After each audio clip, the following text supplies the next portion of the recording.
Hey yo Goober gang, our John boat right here is rolling on 8-inch rims. We gotta change that. I wanna upgrade her to these 13-inch rims, not only because they're gonna help us roll down the road better, but they're gonna look freaking sweet, and who doesn't wanna pimp out their John boat? Come on in here, I gotta show you something.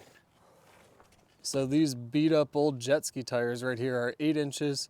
They got a 4-bolt pattern on the hub here. In order to swap out the wheels, we're gonna have to swap out the hubs as well. As you can see, they're all rusted up, all nasty. We're gonna make it all nice and neat. First thing we want to do is get in here and pop these lug nuts off.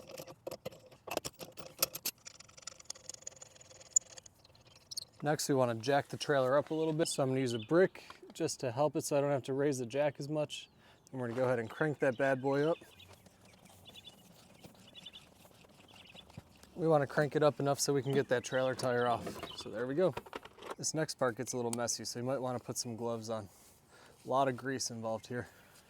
As you can tell, pretty nasty already.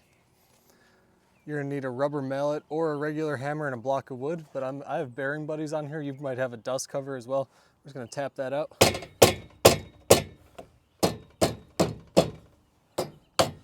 Don't get too crazy with it, just tap it out. It'll come out with a little bit of encouragement. There's gonna be a lot of grease involved here, so get yourself an old rag or a bunch of paper towels. I'm gonna use some old bath towels. We wanna clear as much of that grease off as we can until we find that cotter pin. Go ahead and straighten that out. With a pair of channel locks, you want to grab the looped end right here and pull it through the hub. It might take a little bit of encouragement, but don't worry, we're going to replace this so you can destroy it. That's what I mean by the looped end as opposed to the two straight ends. That's garbage.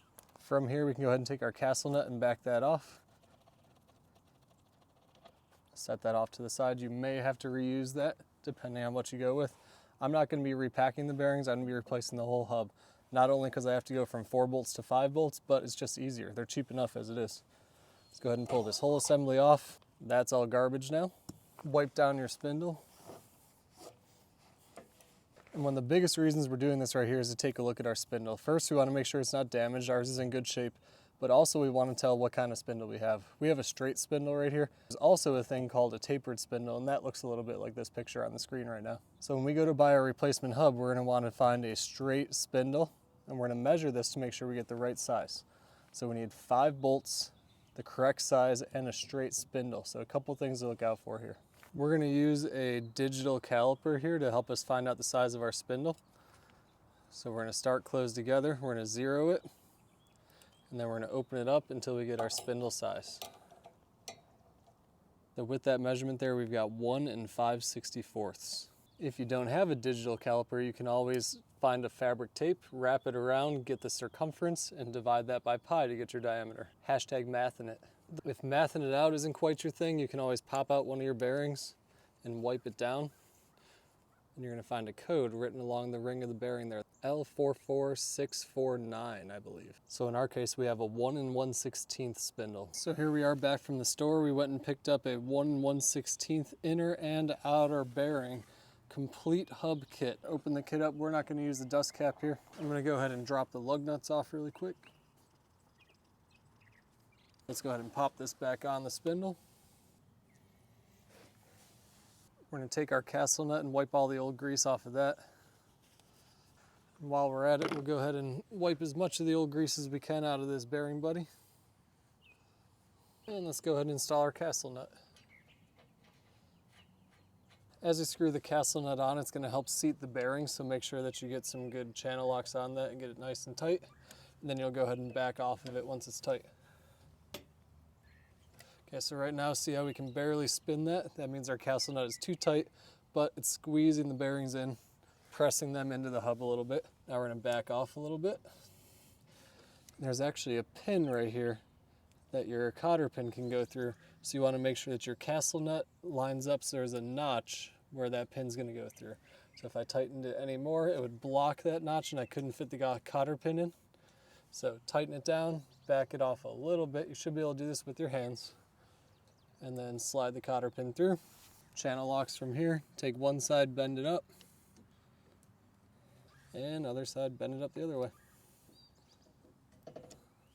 We're going to go ahead and tap this back on. I brought my rubber mallet back out. Make sure that's seated really well and keep an eye on it the first time you run the tire. Sometimes if you leave too much grease in there, it'll actually pop off on the drive. So keep an eye on it as you drive. Seat it all the way around, check the edges. You should have no gaps between the hub and the bearing buddy. And inside the bearing buddy, there's this little nipple. You're gonna take your grease gun. I've got marine grease in here, and we're gonna pump grease into it. Now watch that blue cap. As we fill this cavity with grease, it should start to pop out.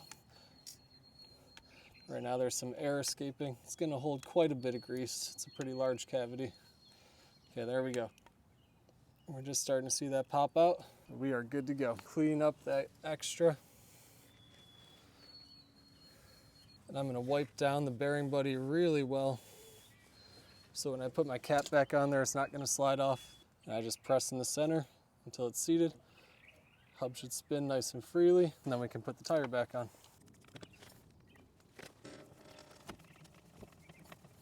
That looks like it should be about plenty. Make sure your tire nipple's on the outward side. Done that before. And look at that.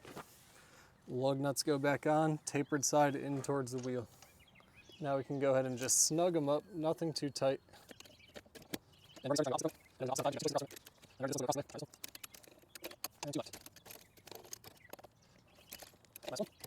Okay, now I'm going to lower it down, get the tire on the ground so it has a little friction. I can start to torque those down nice and tight. And same idea here. Start with one. Get it pretty tight, go across and work your way around.